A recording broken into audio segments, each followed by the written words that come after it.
सिद्धिविनायकाच्या दर्शनासाठी श्रद्धा जाधव या पोहोचलेल्या आहेत। वडाळ्यामधून ठाकरे गटाच्या उमेदवार आहेत श्रद्धा जाधव आणि कालिदास कोळंबकर यांच्या विरोधात त्यांची लढत आहे।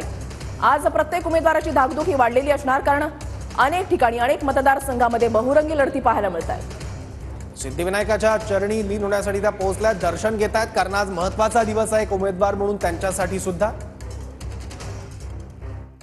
आहे। आणि मला माहिती आहे सिद्धिविनायकाचा आशीर्वाद मला आहे गेले कित्येक वर्ष, त्यामुळे आजही बाप्पा बरोबर आशीर्वाद येईल आणि विजयी होईल।